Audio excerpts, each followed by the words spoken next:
football season getting closer for almost everyone, and that includes our next guest, Brian Kelly of LSU. We'll see him Sunday night in Vegas in the marquee matchup of the weekend against Southern Cal. First of all, Coach, it's great to talk to you again. I hope you've had a good summer.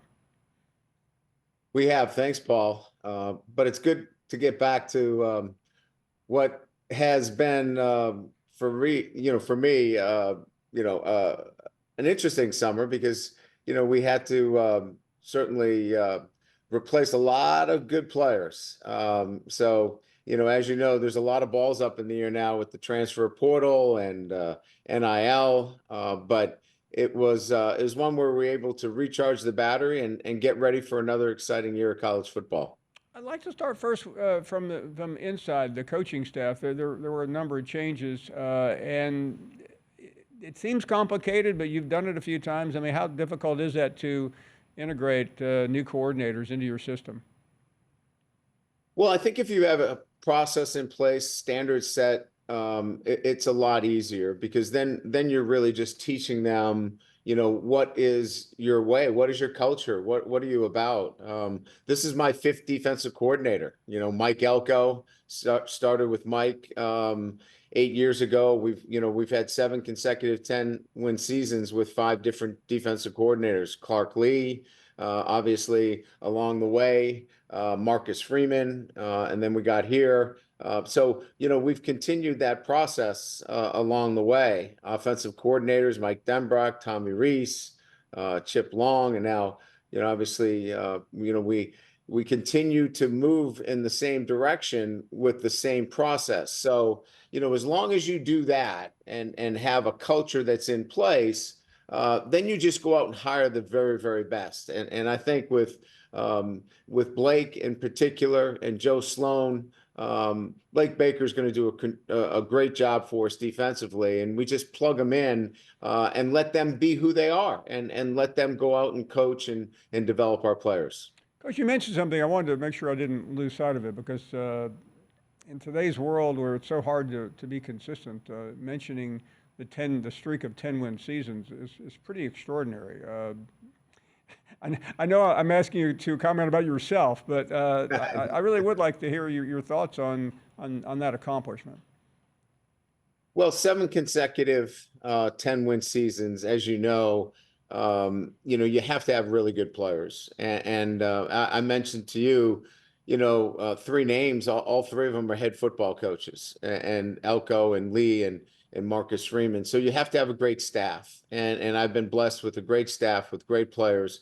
But I think it's what I said at the outset. You need to have a process. You need to have something that's consistent on a day-to-day basis to be able to do that year in and year out. And now, look, we want to win a national championship, and I'm not here to sit on this show right now and say, 10 wins is the ultimate goal. It's to win national championships, and there are other coaches that have done much better.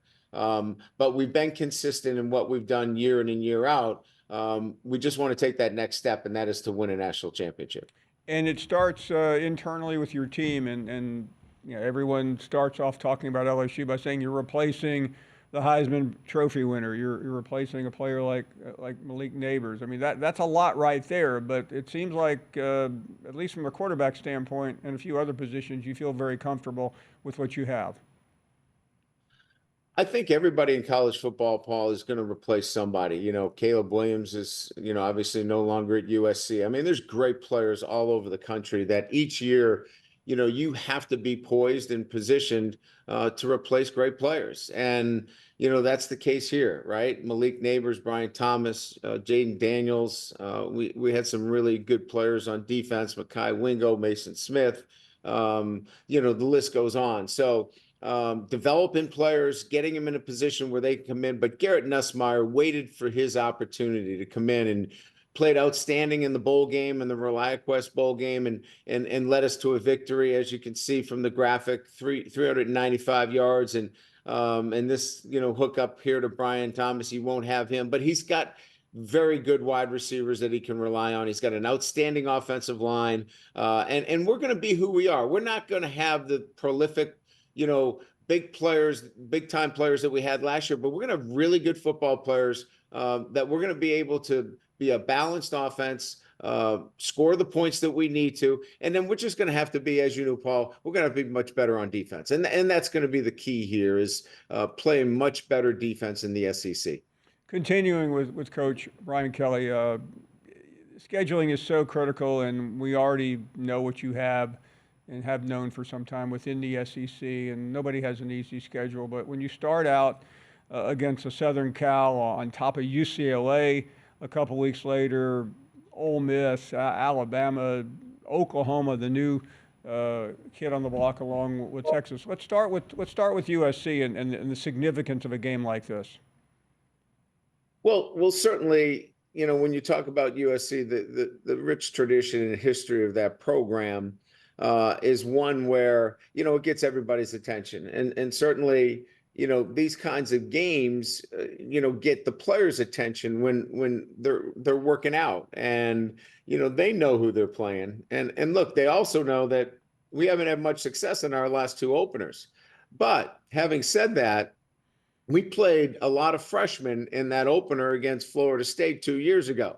And those freshmen are playing prominent roles for us. Harold Perkins, Will Campbell, Emory Jones. We have a lot of freshmen that played those first two openers. And so now they're veterans, if you will. And we expect that those battle scars from those first 2 years of playing a Florida State team that was pretty good are going to pay off in this opener against USC. That was a regular game for you at Notre Dame, so you're pretty familiar with. You don't need an education on the tradition of this program, but I want to talk about that standalone game. You mentioned the two games at Florida State. The first one down to the final play. You said attention. I know your team is excited, but what do you sense? What do you see when you start practice, and even in the spring when you have a game like that to begin with? Well, it's an interesting question, Paul. I think in some instances, if your team needs to get up for USC or get the attention of your club for a game like USC, that's probably not a good thing because they don't probably have the traits necessary to be an elite team. Our guys didn't need USC. They know what's expected at LSU, and that is the standards are high. It's about championships. And so as much as it's a great matchup and we're excited about it, our players didn't need USC this year to know that they have to do the things necessary that champions do. And that's a good feeling for me as a head coach. We didn't have to remind them that we're opening with USC, and we have no margin for error. And so that's what's a little bit different about this team, Paul, than maybe the first 2 years where, you needed to kind of say, hey, look, you better be on top of your work because we're playing a really good Florida State team. We didn't need to remind them. They're too far into this now in terms of understanding what it takes to be a champion. And Coach, finally, games like this, nobody's played three more high-profile games in the last 3 years than you have. What is the future of games like this now that we're in this new iteration of the 12-team playoff? That's a good question. We were pretty far down the road, relative to this game and the respect that we have for, the Las Vegas, people that they put this game on, and, we were not going to see that this game happened, right? But moving forward, I think these are harder conversations that will take place relative to those that make these final decisions, because, with the 12-team playoff, these games become harder decisions relative to, playing them. So again, I don't have to sit in those conversations. I'm required to play them and win them. I don't have to make those decisions. But as you can imagine, because your question is a valid question, these will be harder decisions to make relative to seeing these games be played.